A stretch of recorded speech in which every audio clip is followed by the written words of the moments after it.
The dust of Redemption Gulch was a living thing. It rose in lazy spirals under the hammer of the midday sun, coated the tongues of thirsty men, and settled in a fine, gritty film over every dream that had died there. Jedediah Kane felt it on his skin, a familiar shroud. He stood by the water trough, his horse drinking its fill, his own gaze fixed on the shimmering heat rising from the main street. 5 years. 5 years since he had unpinned the silver star from his chest. 5 years since the fire had taken everything but the land, and still the town felt like a stranger's home. He was here for supplies, flour salt cartridges, the mundane necessities of a life he had chosen for its silence. Suddenly the silence shattered. It began not with a bang, but with a chilling efficiency. 4 riders, dust-caked and anonymous, reined in before the Redemption Savings and Trust. They moved with a predatory grace that spoke of practice. A 5th man dismounted, his long coat sweeping around his boots. He was tall, his movements fluid and precise. This was their leader. Jedediah's hand, resting near the Colt Peacemaker at his hip, tensed from a memory of instinct he had long tried to bury. He was a rancher now, not a lawman. This was not his fight. He remained by the trough, a statue of weary indifference. The man in the long coat, Silas Blackwood, pushed open the bank's doors without a word. The screams from within were sharp, then abruptly muffled. It was a robbery, but there was a cold intelligence to it, a lack of the usual drunken bravado. This was business. Minutes later, the gang emerged, saddlebags bulging. They were backing out, rifles trained on the terrified faces, peering from the windows of the general store and the saloon. Sheriff Brody's office remained stubbornly silent. Jedediah knew Brody was a good man, but he was one man against a tide of violence he was ill-equipped to handle. As they mounted, Silas shoved a hostage forward to create a path, a woman clutching a small boy's hand. In the frantic motion, something silver slipped from her neck, arcing through the air and landing in the thick dust near Jedediah's feet. For a split second, the world seemed to slow. Silas Blackwood, a man whose face had been a mask of cold command, froze. His gaze flickered down to the object, and in that fleeting moment, Jedediah saw a crack in the icy facade, a flicker of something that looked unnervingly like pain. Then it was gone.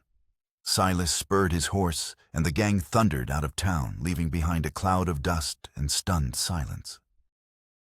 Jedediah waited until the sound of hooves had faded into a distant echo.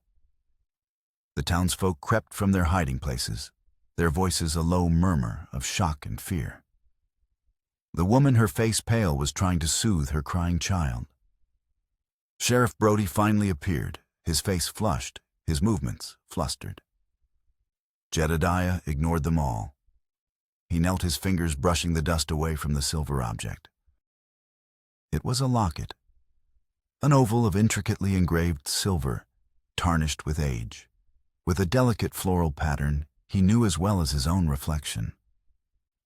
His breath hitched in his chest, a sharp, painful intake of air. He turned it over. On the back were 2 small engraved initials, M.K. Mary Kane. It was identical to the one his wife had been wearing when she died. The one the fire had supposedly consumed, along with the rest of their life together. The fire they had called a tragic accident, faulty wiring in the new stove, the doctor had said. An open and shut case, Sheriff Brody had agreed, his eyes full of pity. But Jedediah had never believed it. There had been no storm that night, no reason for the flames to have climbed so high so fast. He had been away driving cattle and had returned to a smoldering ruin, and a story that felt too neat, too clean.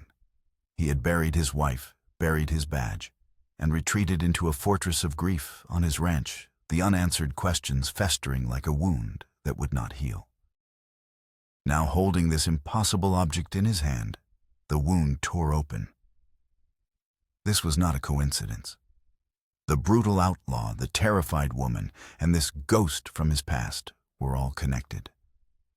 The random violence of the day had just become deeply, terrifyingly personal. His quiet life was over.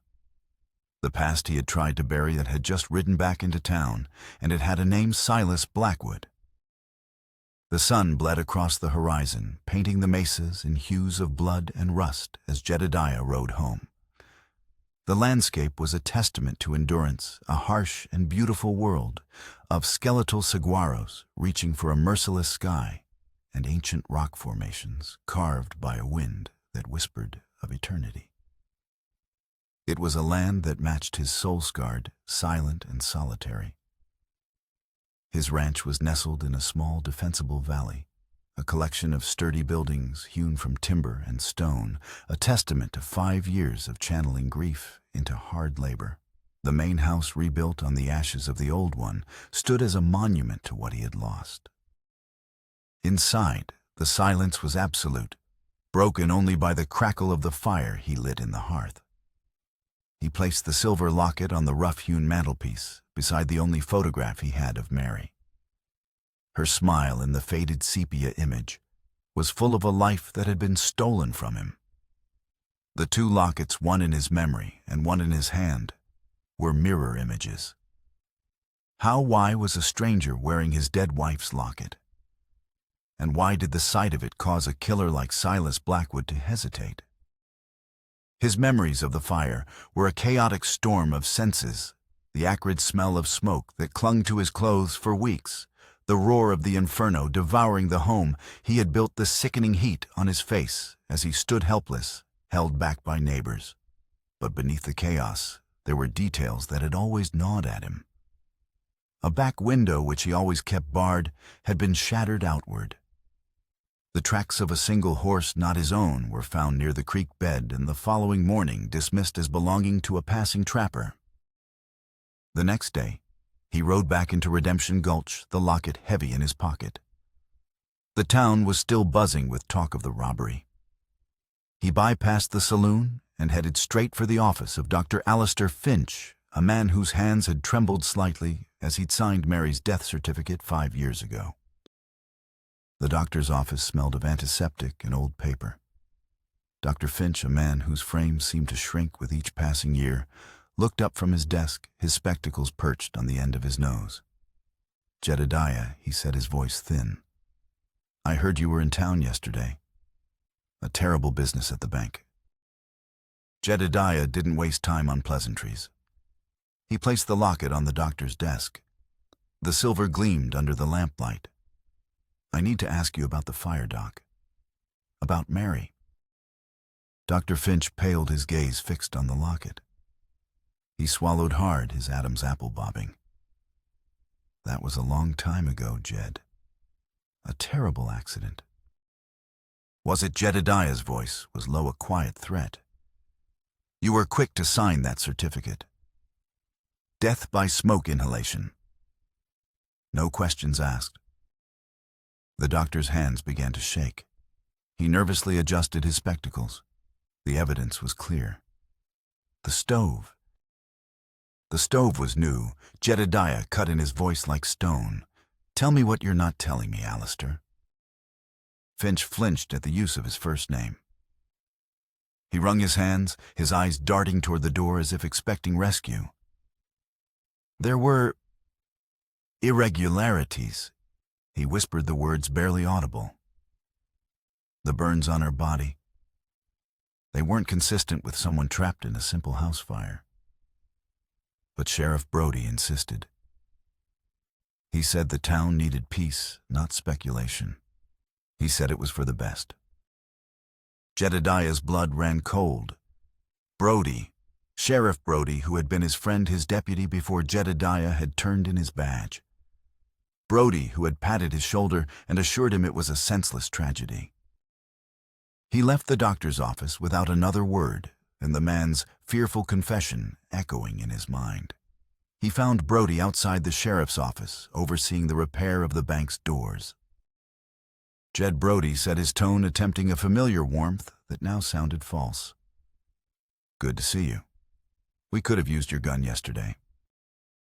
"I'm not a lawman anymore," Jedediah replied flatly. He looked Brody in the eye, letting the silence stretch. I spoke with Doc Finch. Brody's friendly demeanor evaporated.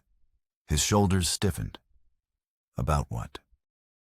About Mary, about irregularities.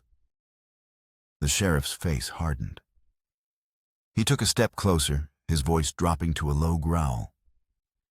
You need to let that go, Jed. Stirring up the past won't bring her back. And this Blackwood business?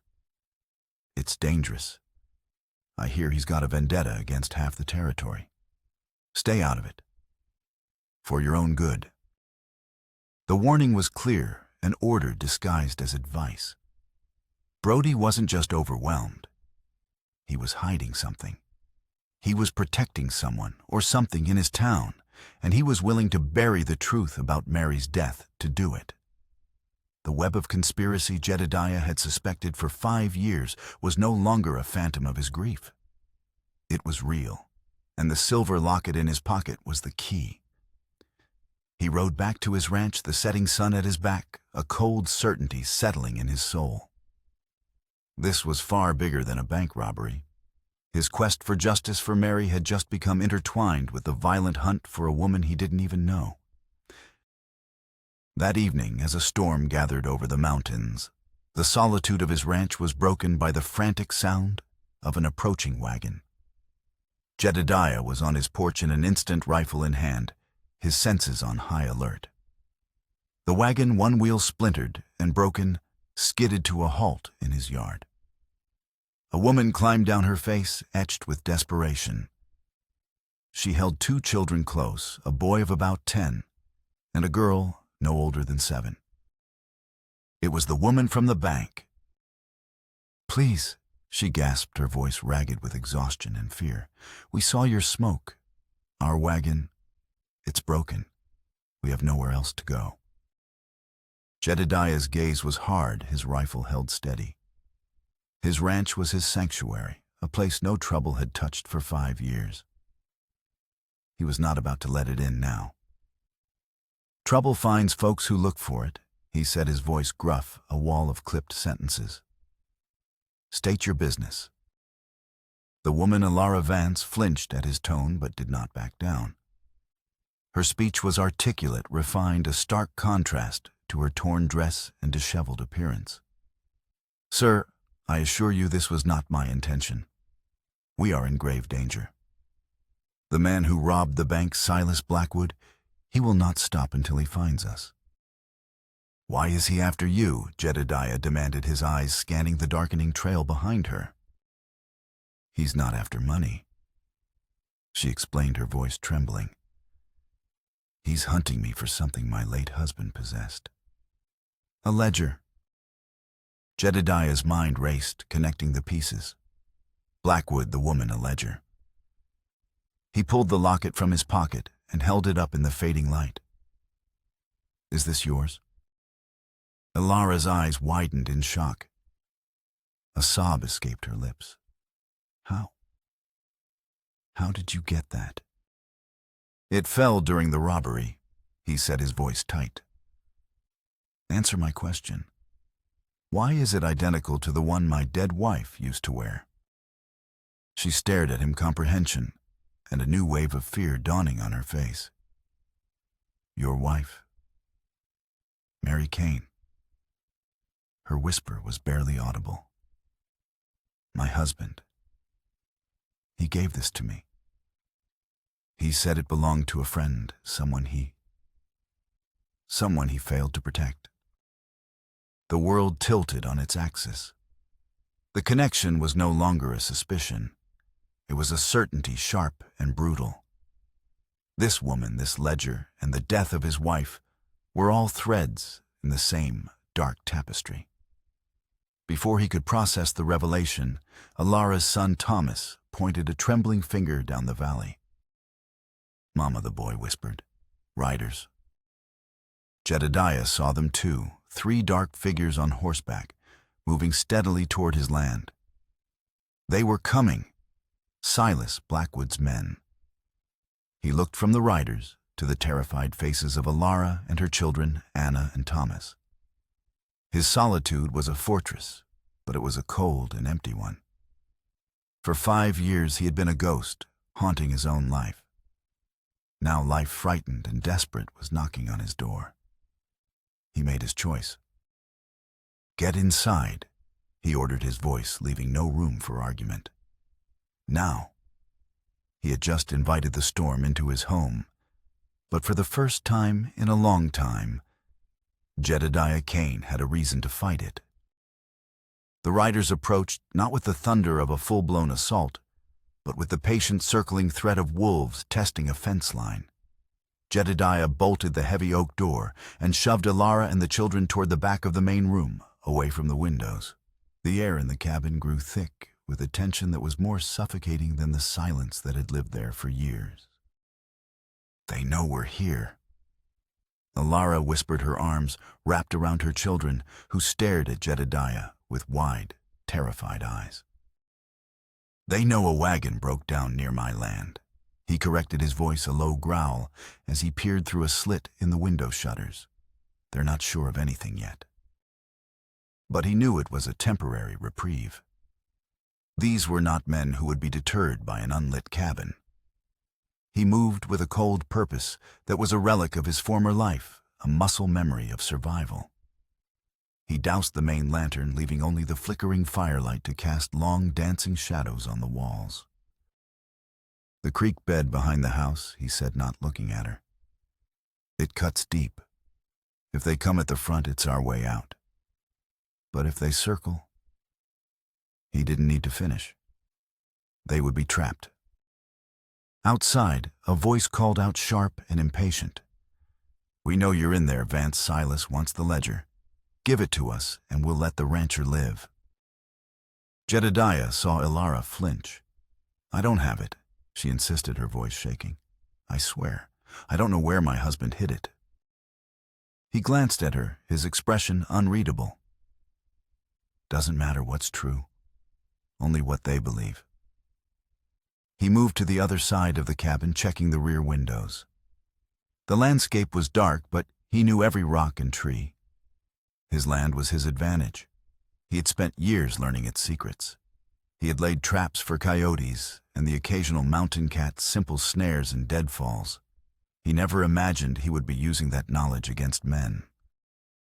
The first shot came without warning, splintering the wood of the doorframe. Anna screamed a high-pitched cry of pure terror that Thomas quickly muffled with his hand, his young face a grim mask of attempted bravery. Jedediah returned fire instantly, his shot aimed not to kill, but to drive them back, to show that this house was not an easy prize. "Stay down," he commanded, pushing Alara and the children to the floor behind a heavy, overturned table. Another volley of shots ripped through the windows, shattering the remaining panes of glass. Alara, seeing the firelight making them a clear target, scrambled on her hands and knees to the hearth. Using a poker, she began frantically smothering the flames with dirt from a nearby bucket. It was a small act of quick thinking, but it plunged the room into near-total darkness and bought them precious cover. The fight became a deadly game of cat and mouse. The riders circled the house, firing from the cover of trees and rocks. Jedediah moved from window to window, a ghost in the darkness, his shots precise and sparing. He was a rancher, but the lawman in him was not dead, merely sleeping. He counted 3 men, their movements growing bolder as they realized they were facing only one rifle. One of them made a run for the side of the house, trying to reach a blind spot. Jedediah had anticipated it. He fired, and the man's cry was cut short as he stumbled into one of the shallow pits Jedediah had dug for trapping predators, a sprained ankle or a broken leg the likely result. One down. But the other 2 grew smarter. They split up, one keeping up a steady barrage of fire at the front of the house, while the others slipped around the back toward the creek bed. "They're flanking us," Jedediah hissed, realizing his escape route was about to be cut off. He had to end this, and fast. He looked at Alara, her face pale in the faint moonlight, filtering through the shattered windows. "Keep them low," he ordered. He moved to the back door quietly, unlatching it. The air was cold, smelling of pine and gunpowder. The firing at the front of the house was the perfect distraction. He slipped out, melting into the shadows along the cabin wall. He could hear the heavy breathing of the man moving through the brush near the creek, confident and careless. Jedediah was anything but. He was a part of the night, silent and deadly. He circled around, coming up behind the man. A branch snapped under his boot. The man spun around, rifle raising, but he was too late. Jedediah brought the butt of his own rifle down hard, a single precise strike. The man collapsed without a sound. He was turning back toward the house when a searing pain ripped through his left shoulder. He grunted, stumbling against a tree. The third man, the one who had been at the front, had anticipated his move. Jedediah saw the muzzle flash from the porch and fired back on pure instinct, his aim compromised by the shock of the bullet. The man on the porch screamed and fell back, clutching his leg. Jedediah staggered back inside, kicking the door shut behind him. He slumped against the wall, his shoulder on fire, blood seeping through his shirt. "You're hit." Alara gasped, rushing to his side. The terror in her eyes was now mixed with a fierce concern. "It's just a graze," he gritted out, though the pain was a deep, throbbing burn. She ignored his protest, tearing a strip of cloth from her petticoat with trembling hands. "Let me see." Her touch was surprisingly gentle as she pressed the makeshift bandage against the wound. In that moment of shared vulnerability, the wall between them, his stoicism and her fear, began to crumble. They were no longer a protector and a victim. They were partners in a desperate struggle. Outside, the wounded man on the porch was shouting for his companions, his voice laced with pain and panic. When no one answered, the shouting stopped, replaced by the sound of a horse being hastily mounted. He was retreating, leaving his fallen comrades behind. They had won. For now. But the cost was evident in the wrecked cabin, the smell of blood in the air, and the deep, aching wound in Jedediah's shoulder. They knew Silas Blackwood himself would come next, and he would not be so easily repelled. In the quiet, tense hours that followed the attack, a fragile trust began to form in the ruins of Jedediah's cabin. Alara, her hands steady despite the lingering fear, cleaned and bound his wound with a surprising skill. "My father was a doctor," she explained softly, her voice the only sound besides the wind whistling through the broken windows. "I learned a few things." As she worked, she began to talk, the words pouring out as if a dam had broken. "My husband's name was Daniel Blackwood." She began, her gaze distant. "Silas is his older brother." Jedediah remained silent, his jaw tight against the pain. But he listened. They were partners along with a third man from Redemption Gulch. They had a stake in a silver claim, one they believed would make them all rich. Daniel was the geologist, the one who knew the land. Silas was the businessman, ruthless and ambitious. The third partner, he provided the local influence, the connections. She paused, taking a shaky breath. But something went wrong. The silver vein wasn't as rich as they'd hoped. There were arguments, accusations of cheating. Then one night, Daniel was killed. They said it was a saloon brawl, a random act of violence. But I never believed it. He wasn't a fighter. Her story began to intersect with his own in terrifying ways. Silas was consumed by it, she continued. He believed Daniel was betrayed, that the third partner and someone else had conspired to steal their claim and silence him. Daniel kept a detailed ledger of all their dealings, every investment, every private agreement. Silas is convinced that ledger contains the proof he needs to expose the man who destroyed his family. He thinks I have it. "And do you, Jedediah?" asked, his voice rough. She shook her head, her eyes filling with tears. "No. If Daniel hid it, he never told me where. I only ran because Silas, he's not the same man he was. His grief has twisted him into something monstrous. He believes I'm protecting his brother's killer by withholding the ledger. The pieces were beginning to form a dark and complicated picture. Before dawn, knowing he needed more supplies, and more importantly, more answers, Jedediah made a decision. Stay here. Barricade the door. Don't open it for anyone. He rode into Redemption Gulch under the cover of the pre-dawn gray, his wounded shoulder a dull throbbing ache. He avoided the main street, heading straight for the small house behind the doctor's office. He found Dr. Finch just as he was lighting his morning lamp. The old man's fear was palpable when he saw Jedediah's blood-stained shirt. "They found you," Finch whispered, his hands shaking. "Who found me?" Doc Jedediah pressed, stepping inside. "Who is Brody protecting? Who was the third partner with the Blackwood brothers?" The doctor sank into a chair, his face ashen. He seemed to shrink under Jedediah's intense gaze. "I can't. Jedediah, he's a powerful man. He owns half this town, the bank, the freight company. Sheriff Brody does what he's told." "His name?" Jedediah demanded. Before the doctor could answer, the door swung open. Sheriff Brody stood there, his face a thunderous mask. He wasn't wearing his badge. "I warned you to stay out of this," Kane Brody said, his voice dangerously low. He looked from Jedediah's wound to the doctor's terrified face. "Go home, Alistair. Forget this conversation ever happened."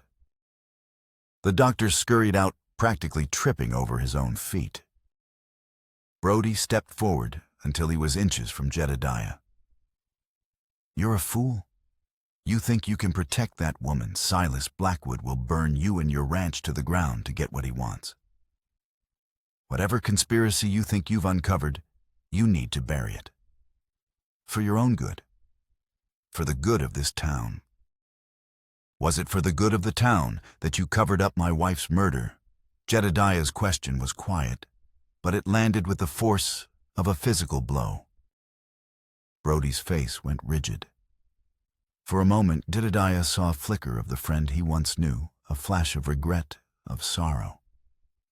But it was gone as quickly as it came, replaced by a hard, unyielding resolve. "You don't know what you're talking about. Go home, Jedediah. This is your last warning." Jedediah left the truth now chillingly clear. Brody wasn't just an overwhelmed lawman. He was a pawn, or worse, a willing accomplice in a conspiracy that had already claimed Daniel Blackwood and his own Mary. The powerful third partner was pulling the strings, and the sheriff was ensuring the secret stayed buried. When he returned to the ranch, the sun was high in the sky. He found Alara teaching Thomas how to properly load a rifle, her fear having hardened into a fierce determination. She looked up as he approached, her eyes searching his face. "What did you find out?" she asked. "Trouble," he said grimly. "More than we thought." He didn't have to elaborate. The sound of approaching horses, a dozen or more this time, said it all. They appeared on the ridge overlooking his valley, and their silhouettes dark against the bright blue sky. At their head was a single rider, tall and imposing in a long dark coat. Silas Blackwood had come himself. The air grew still heavy with the promise of violence. Silas Blackwood and his gang did not charge. They arranged themselves on the ridge in a grim tableau, a silent, unassailable force. This was not a raid. It was a declaration. Jedediah stood on the porch of his battered home rifle. In hand, Alara, a few feet behind him, her own weapon held tight. The children were hidden in the root cellar, the heavy trapdoor covered by a thick bearskin rug. Silas rode forward alone, stopping just outside of rifle range. His voice, when it came, was not the shout of a common outlaw, but the clear, educated tone of a man accustomed to being obeyed. It carried across the valley with chilling clarity. "Jedediah Kane," he called out. the former lawman of Redemption Gulch. I must confess, I did not expect to find you harboring a thief. She's no thief, Jedediah yelled back, his voice rough. She's under my protection. Silas tilted his head, a gesture of mild curiosity. Ah, yes. Protection. A noble sentiment. But misguided. You are protecting a woman who shields the man who murdered my brother. She doesn't have your ledger, Jedediah countered, though he knew the words were useless. Doesn't she? Silas's voice was laced with a cruel theatrical sorrow. Then she has condemned us all to this unfortunate escalation. He paused, letting the threat hang in the air. Then his tone shifted, becoming more personal, more venomous. I know who you are, Cain. I know about your wife. A tragic fire, wasn't it? Such a terrible accident. Or was it? Jedediah's blood ran cold. How could he know? Silas seemed to read his mind. You see, you and I are not so different. We are both men haunted by ghosts. Both men who have had our families torn from us by treachery. He slowly unbuttoned his coat, reaching inside. For a tense moment, Jedediah thought he was going for a gun. Instead, Silas pulled out a small leather-bound book. He held it up. It was not the ledger. It was a diary. This was my brother Daniel, Silas announced, his voice echoing in the valley. In it, he wrote of his fears. He wrote of his partner, a man of great standing in your town, who was cheating him. He wrote of a secret meeting to confront him, a meeting that took place at a remote ranch, your ranch, Mr. Cain, on the very night it burned to the ground. The world stopped. The wind, the sun, the very beat of Jedediah's heart, it all ceased. Alara gasped behind him, her hand flying to her mouth. Silas's voice dropped, becoming a low confessional snarl. The ledger you are so determined to protect is not about money, Cain. It never was. It contains the evidence of the partnership, the proof of the swindle, and the name of the man who betrayed us. My brother died for that secret. Your wife died because she was in the wrong place at the wrong time, a witness to a crime she didn't even understand.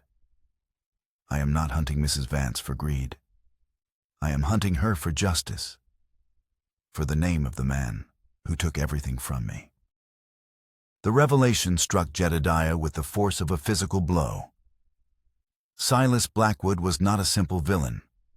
He was a man driven by the same force that had consumed Jedediah for 5 years, a burning need for vengeance. This was not a fight for land or money. It was a battle between two men, both convinced the other stood in the way of their retribution. The conflict was no longer black and white. It was a murky, tragic gray. Silas was a monster, yes, a killer and a thief, but his pain was a mirror of Jedediah's own. Give me the ledger, Cain. Silas's voice boomed raw with emotion. Help me avenge my brother, and I will give you the name of the man who killed your wife. The offer was a devil's bargain, a choice between protecting the innocent woman at his side and finally learning the truth that had haunted his every waking moment. He looked at Alara, saw the terror in her eyes, and knew he could not hand her over. But the temptation, the sheer agonizing desire to know, was a poison in his veins. His hesitation was all the answer Silas needed. The cold, hard look returned to the outlaw's face.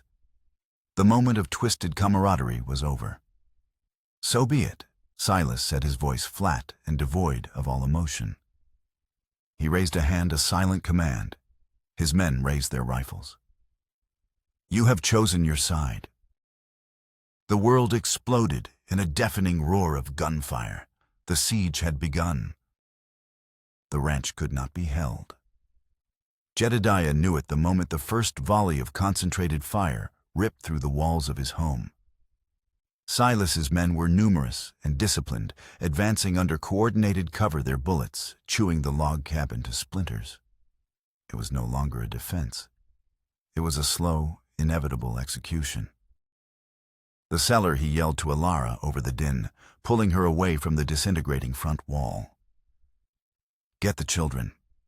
We're going out the back." They scrambled into the cramped, musty darkness of the root cellar. Jedediah could hear the heavy thud of boots on his porch, the splintering crash of his front door giving way. There was no time. He led them through a narrow tunnel he had dug years ago, an escape route that led to the creek bed behind the house. They emerged into the open, gasping for air, the sounds of their home being torn apart, echoing behind them. "Where are we going?" Alara cried, clutching Anna's hand while Thomas stumbled along beside her. "The mountains," Jedediah said, his gaze fixed on the high, jagged peaks that loomed over his valley. "To the old Silver Angel mine. Daniel prospected up there, didn't he?" Alara's eyes widened. "Yes, but how did you know?" "Your husband mentioned it. Once in town, he lied, not wanting to reveal the depths of his own quiet investigation years ago. He said it was a place where a man could disappear. If he hid that ledger anywhere, it would be there.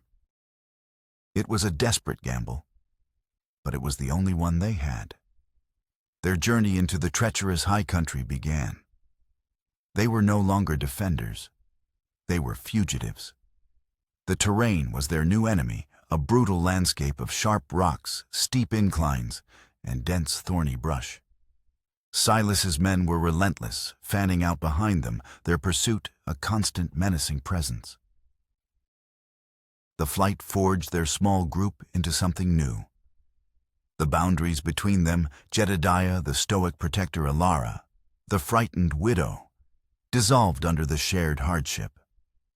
They were a unit, a strange and broken family, fighting for a shared future.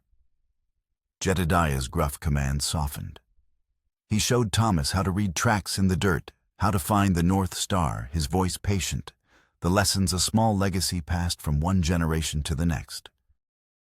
Alara, in turn, shared stories of her husband, painting a picture not of a victim, but of a kind, brilliant man who had been blinded by ambition and trust. He loved these mountains, she said one night, huddled around a small, smokeless fire. He believed they held the future. He never saw the danger in men. Her stories gave a face to the ghost that stood between Jedediah and Silas. Jedediah found himself opening up in ways he hadn't in years. He spoke of Mary, not of her death, but of her life, her laughter, the way she handled a horse better than any man he knew her dream of filling their ranch with children. As he spoke, he looked at Thomas and Anna asleep by the fire, and felt a pang in his chest that was not just grief, but a faint, unfamiliar flicker of hope. Days bled into a grueling routine of climbing, hiding, and running. They were exhausted, hungry, and haunted. But they were together. Jedediah's wound throbbed, a constant reminder of the violence that trailed them, but Alara tended to it each night, her touch a quiet anchor in the chaos. Finally, after what felt like an eternity, they saw it, the skeletal remains of a headframe perched on a high, windswept ridge. The Silver Angel mine. It was their last hope, their final sanctuary. But as they approached, a new threat gathered on the horizon. The sky, which had been a clear, unforgiving blue, was turning a sickly, yellow-brown. The wind picked up, howling through the canyons, carrying with it the fine grit of the desert floor. A sandstorm was coming. They scrambled toward the mine entrance, a dark maw in the side of the mountain, just as the first wave of the storm hit. The world dissolved into a swirling, blinding vortex of sand and wind. The sun vanished. The air became thick, choking the noise, a deafening roar. They stumbled into the darkness of the mine, collapsing just inside the entrance, the storm raging behind them. For a moment, they were safe, hidden from their pursuers and the elements. But the sanctuary was an illusion. A calm, familiar voice cut through the howl of the wind. "A clever choice of refuge, Mrs. Vance. My brother always did have a flair for the dramatic." Silas Blackwood stepped out from behind a pile of discarded timbers deeper in the mine, a lantern in his hand. Two of his men flanked him, rifles raised. He had outmaneuvered them, anticipating their destination. They were cornered. "It ends here." Cain Silas said, his eyes illuminated by the lantern light, burning with a cold fire. "Give me the ledger." "She doesn't have it." Jedediah said, stepping in front of Alara and the children, his body a human shield. Perhaps not, Silas conceded. But my brother was a sentimental man. He wouldn't have hidden his life's work in a place without meaning. He gestured with his lantern toward a crumbling wooden crate in the corner. A geologist's sample box, perhaps. Just as one of his men started toward it, the ground began to tremble. The roar of the sandstorm outside was joined by a deeper, more terrible sound, the groan of stressed timbers, the splintering of ancient rock. The mine, weakened by years of neglect, and now battered by the storm, was becoming unstable. And it was at that moment of ultimate chaos, with the world inside and outside the mine threatening to collapse, that Silas Blackwood revealed the final devastating truth. "You still don't understand, do you, Cain?" He said, his voice rising above the noise, edged with a raw, desperate agony. "I was there the night your wife died." Daniel had called the meeting a desperate attempt to reason with our partner. But it was a trap. Silas's face twisted in a grimace of remembered horror. "The fire. It started so fast. It wasn't an accident. Our partner set it to destroy the ledger and to silence Daniel. Your wife. She came out to see what the commotion was. She was trying to help. I tried to get to them to pull them out. Daniel and Mary." His voice broke. "I was trying to save them."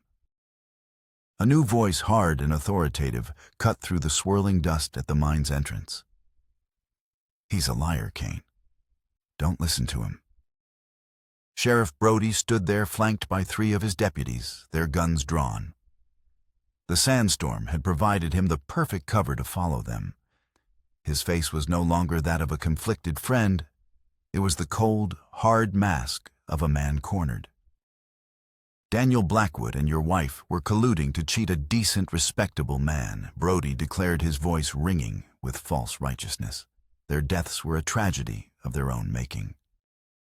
The final piece of the puzzle slammed into place in Jedediah's mind with sickening clarity. The third partner, the powerful man the doctor feared, the man Brody was protecting. It was Brody himself. It had always been Brody. He had used his position, his friendship, his badge to orchestrate the entire conspiracy. You, Jedediah, breathed a single word filled with 5 years of buried rage.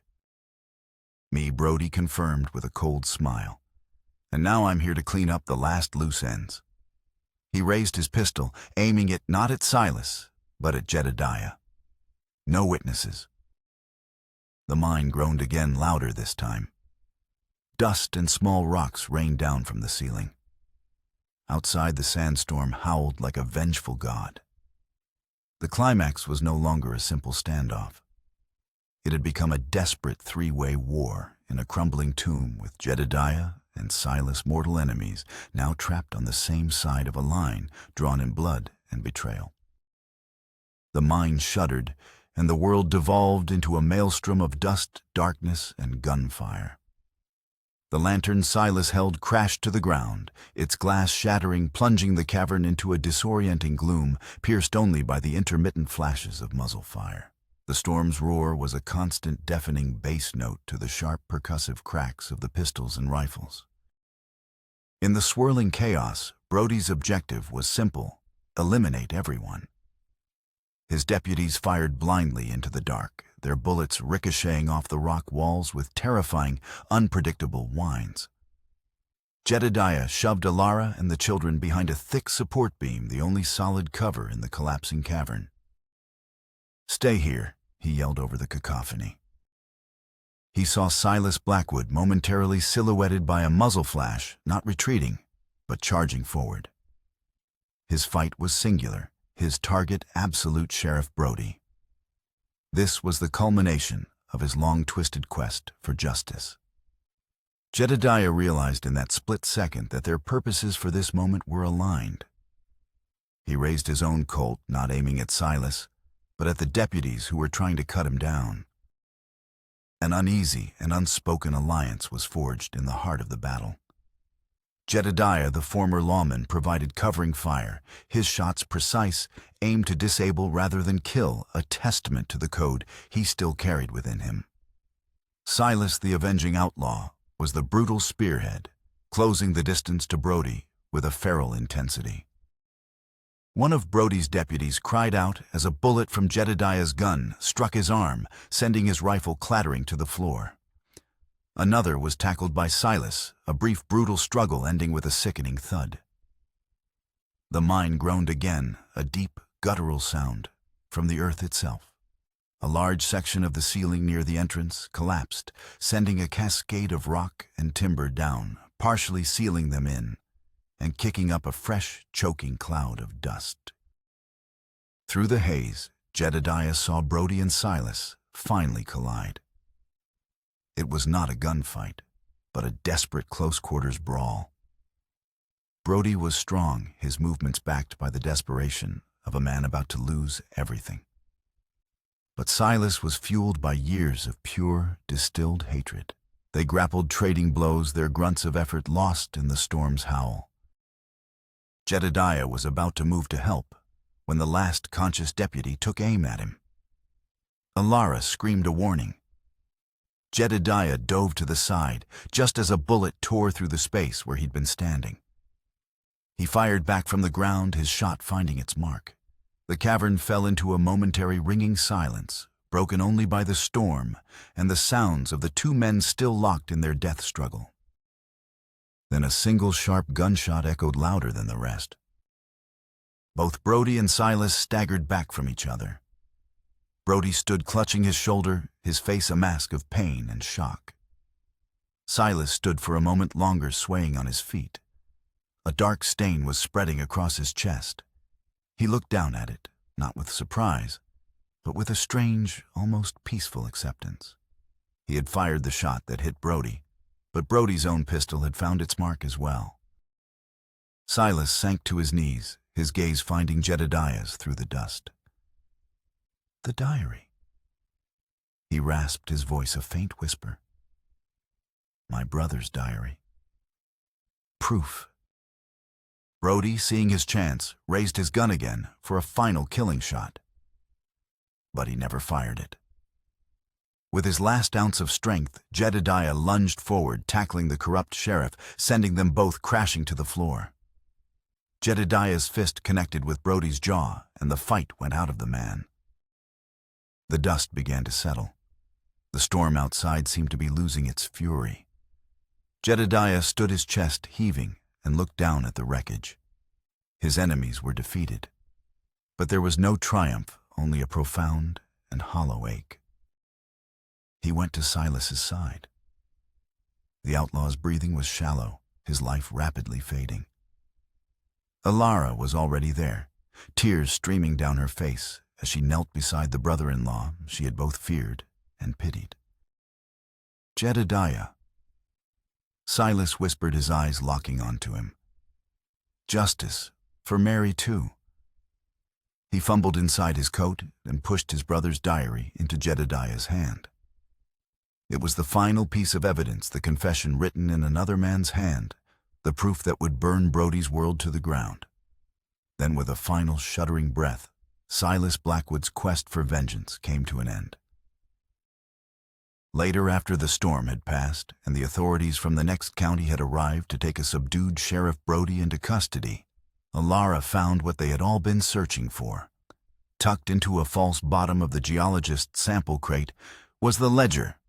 It was all there, the details of the partnership, the fraudulent records, Brody's signature on a secret deed transfer.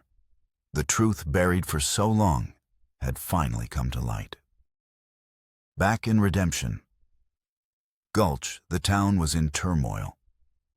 Brody's corruption had been the root of a sickness that had festered for years, and its exposure was a painful necessary surgery. Jedediah was hailed as a hero, the man who had brought down a tyrant. But he felt no pride. He felt only the heavy, soul-deep exhaustion of a 5-year-old grief finally understood. He had his justice. The name of his wife's killer was known. But it didn't bring Mary back. It didn't fill the silence in his rebuilt house. It didn't heal the wound in his soul. It was just an answer, and an answer was a cold comfort. Weeks passed. The dust settled both literally and figuratively. The story of the showdown at the Silver Angel mine became a local legend, but for Jedediah, Alara, Thomas, and Anna, it was a scar they would carry forever. At Jedediah's insistence, Alara and the children stayed with him at the ranch. There was nowhere else for them to go, and in the shared work of rebuilding the damaged house and mending the broken fences, they began to rebuild themselves. The silence of the ranch was now filled with the sound of children's laughter, the murmur of quiet conversation, the simple, steady rhythm of a new life taking root in the ashes of the old. One clear, cool afternoon, Jedediah walked to the small, solitary grave on the hill overlooking the ranch. Mary's final resting place. The simple wooden cross he had carved stood weathered and strong against the vast, open sky. In his hand, he held 2 objects, the tarnished silver locket that had belonged to his wife, and the identical one, Alara Vance, had worn the one that had started his journey back to the world. He knelt in the soft grass. For 5 years, this place had been a shrine to his pain, a monument to a past he could not escape. Now he finally understood the full tragic story. He took Mary's locket, its surface worn smooth by her touch, and gently placed it on the wooden cross, letting it rest over her name. It was a symbol of his unending love, a memory he would always cherish, but no longer a chain that bound him to vengeance. Then he took the second locket, the catalyst, the ghost that had risen from the dust of Redemption Gulch. He dug a small hole in the earth at the foot of the grave with his bare hands. He looked at the object one last time, then placed it in the ground and covered it with dirt. He was burying Silas's quest. He was burying Brody's betrayal. He was burying his own consuming, corrosive need for revenge. He stood up his shoulders, feeling lighter than they had in years. He turned his back on the grave and walked down the hill toward the ranch. Alara was on the porch watching him, a small, knowing smile on her face. Thomas and Anna were playing in the yard, and their voices bright and clear in the afternoon air. He didn't say anything as he approached. Words were not needed. As he reached the bottom of the hill, Thomas ran to him, his small hand reaching out. Jedediah stopped, looked down at the boy, and then, in a quiet, simple act that sealed the promise of a new future, he took his hand. Together, they walked toward the house, toward the woman and child who were waiting toward the life that was just beginning.